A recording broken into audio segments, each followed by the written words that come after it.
جو سمٹ ہے نیا ریجنل آرڈر اور نیا گلوبل آرڈر ڈیفائن کرنے جا رہی ہے۔ مودی صاحب بجائے اس کے کہ چائنا ڈائریکٹ آتے، وہ وایا جاپان آئے ہیں۔ انڈیا چائنا کے اتنا قریب ہو سکے گا جب تک کہ وہ کوئی ارتھ بریکنگ سٹیپ نہ لے۔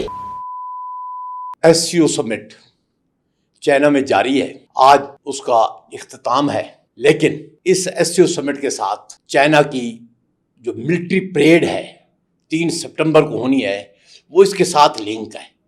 اس لیے اس کو آج یہ سمجھنا کہ یہ ختم ہو گیا، میں نہیں سمجھتا۔ کیوں کہ یہ سارے لیڈر بارنگ ایک آدھ وہ سارے ادھر ہی سٹے کر رہے ہیں۔ وہ 3 تاریخ کی ملٹری پریڈ کے بعد ہی وہ اپنے اپنے ملکوں کو واپس جائیں گے، اور اس دوران یہ تمام لیڈران جو کہ تقریباً 20 کے قریب اس وقت لیڈر ہیں جو ایس سی او پہ آئے ہوئے ہیں، اور 3-4 اور لیڈر ہیں جو کہ ملٹری پریڈ میں آنے ہیں، انوائٹڈ ہیں۔ تو اس سے مراد یہ ہے کہ 20 سے 25-30 لیڈر جو ہے وہ دنیا کے اکٹھے رہیں گے اگلے 3 دن بھی، اور آپس میں انٹریکشن ہوں گا ان کا پولیٹیکل، اکنامک اور سیکورٹی ایشوز کے اوپر۔ اس لیے میں کہتا ہوں کہ یہ جو ایس سی او سمٹ ہے، جو 25ویں سمٹ آج کل ہو رہی ہے، یہ اپنے لحاظ سے بڑی یونیک سمٹ ہے۔ اس سے پہلے اتنا بڑا اکٹھ انٹرنیشنل یا ریجنل لیڈرز کا نہیں دیکھا گیا۔ اس وقت 20 کے قریب انٹرنیشنل لیڈرز ہیں مختلف ممالک کے، 10 کے قریب انٹرنیشنل آرگنائزیشن کے سی ای اوز ہیں جو اکٹھے ہوئے ہیں۔ اور اگر ہم اس کا ویٹ دیکھیں، اس وقت آلموسٹ 45% جو دنیا کی پاپولیشن ہے اس کو ریپرزینٹ کیا جا رہا ہے۔ 36% دنیا کی جو جی ڈی پی ان پی پی پی ہے وہ اس وقت اس ایس سی او میں بیٹھی ہوئی ہے، اس کی نمائندگی کر رہی ہے۔ اس وقت دنیا کے 4 نیوکلیئر پاور جو ہیں وہ اس ایس سی او میں ہیں، اکٹھے ہو رہے ہیں۔ دنیا کی 2 جو سیکورٹی کونسل کے پرمننٹ ممبر ہیں وہ اس ایس سی او میں ہیں۔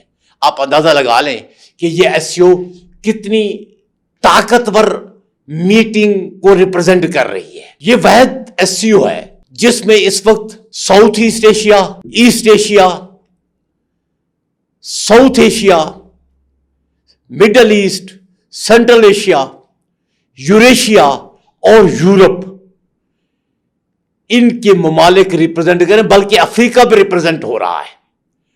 تو دوسرے لفظوں میں ہم کہہ سکتے ہیں کہ ایک امریکن کنٹیننٹ رہ گیا ہے، باقی تو آلموسٹ انٹائر ورلڈ کسی نہ کسی تھوڑی بہت ریپرزینٹ ہو رہی ہے۔ اور یہ مل کر ڈسکس کس پہ کر رہے ہیں؟ یہ مل کر کوئی ملٹری الائنس ڈسکس نہیں ہو رہا، کوئی وار سٹریٹجیز نہیں بنائی جا رہی، بلکہ یہ ممبر ممالک کے لیے سوشو اکنامک ڈیولپمنٹ کا اگلے 10 سال کا پلان ڈیولپ ہو رہا ہے، ڈیوائز ہو رہا ہے، جسے ویژن 35 کا نام دیا جا رہا ہے۔ اور یہ سوشو اکنامک ڈیولپمنٹ جو ہے، اس کے ساتھ اکنامک سیکورٹی اور اکنامک کوآپریشن کی بات بھی ہو رہی ہے، اس کے اندر شیئرڈ پراسپیرٹی کی بات بھی ہو رہی ہے، اس کے اندر وہ مین بھی ڈھونڈے جا رہے ہیں جس سے دنیا میں fair distribution of social justice ہو سکے، جہاں انٹرنیشنل کمیونٹی جو ہے وہ ایکولیٹی کی بیس پہ اکٹھی ہو، نہ کہ گریٹ پاور اور سمال پاور کے ڈیفرنٹ ویٹ کا امپیکٹ ہو۔ تو یہ ساری چیزیں جب ہم دیکھتے ہیں تو ہمیں نظر آتا ہے کہ یہاں ابسولوٹ سیکورٹی یا زیرو سم گیم حاصل کرنے کی کوئی تقدو نہیں ہے، بلکہ تمام کے تمام ممبر جو ہیں وہ کمیٹڈ ہیں چائنیز لیڈرشپ کے ساتھ اس وقت کہ کس طریقے سے انڈیویزیبل اکنامک گین شیئر کی جا سکے۔ اور یہ انڈیویزیبل اکنامک گین شیئر کرنے میں سنسیریٹی اگر دیکھنی ہو تو چائنا کی اس آرڈر سے دیکھیں جو اس نے افریقن کنٹیننٹ کے ساتھ کیا ہے۔ 54 کنٹری میں سے 53 افریقن کنٹری جو ہیں جن کو چائنا ریکگنائز کرتا ہے، ان سب کو 0% ٹیرف پہ ایکسپورٹ کرنے کی اجازت دی ہے چائنا میں۔ یعنی کہ ان کو کھلی اجازت ہے کہ جو جی چاہے ٹریڈ کریں چائنا کے اندر لے کے اپنے مال، اور ان پہ 0% ٹیرف لگایا جائے گا۔ دیٹ مین وہ جو لیسٹ ڈیولپ کنٹریز ہیں ان کو اکنامکلی اپنے پاؤں پہ کھڑا کرنے کی مدد دے رہا ہے۔ اب دیکھنا یہ ہے کہ یہ جو سمٹ ہے یہ کیا امپیکٹ ڈالنے والی ہے